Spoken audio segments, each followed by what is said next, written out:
نگاہ، کیوں پوچھتے ہو ہم سے ہم کہاں ہیں اور کس انداز میں جی رہے؟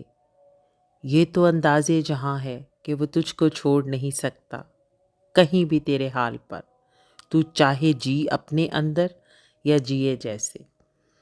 جہاں چاہے تو کھڑا ہے کسی نہ کسی کی نگاہوں میں، خود کو چھپا کر دیکھ خود سے اور دکھا دنیا کو دنیا کی نظر سے، تجھے تیرے ہونے کا یقین آ جائے گا۔ اپنی رسی کو اپنے ہاتھ میں رکھ اور اپنی نگاہ کو اپنے دل تک، تیرا ہر بول تیرے وجود کا عکس ہوگا۔ بہت چاہتا ہے تو خود کو، اور تیری یہ چاہت تجھے بیکاری بنا رہی، ہر اس نظر کے لیے جو تجھے تیرے ہونے کا یقین دلائے۔ انتظار ہے تیری آنکھوں میں، آنسوؤں کی شکل میں، وقت گزرنے کا احساس ہے تجھے کہ تیرا وقت کہیں رک گیا، تو ان لمحوں کو قید نہیں کر سکا جس میں جینے کی امید تھی، تجھے وہ ٹھہر گیا اور اپنے اندر نہ جانے کتنے رنگوں کی قوس قزح کو کسی اور کی بھینٹ چڑھا دیا۔ وقت نے تیرے پر دستک کیوں نہیں دی؟ یا تجھے ہی فرصت نہ تھی کہ اس کی بازگشت کو سن ہی لیتا جو پکار رہی تھی؟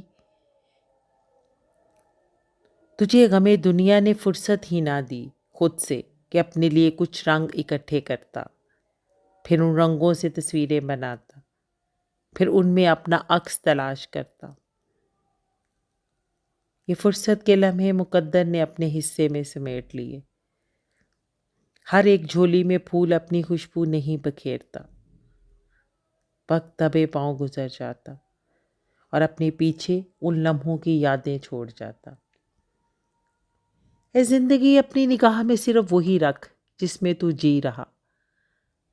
سب کچھ وقت کو بہا لے جانے دے، نہ وقت کو روک، نہ لمحوں کو یادوں کی لڑیوں میں قید کر، نہ جذبوں میں خود کو فنا کر، نہ رشتوں میں خود کو تلاش کر۔ ایک مٹی ہی تو ہے تو بس، اس روح کو فنا سے آزاد کر۔ جسم تو بنا ہی فنا کے لیے، مت قید کر خود کو کسی کی پناہوں میں۔ فنا ہو کر دیکھ، بقا تیرا مقدر بن جائے گی۔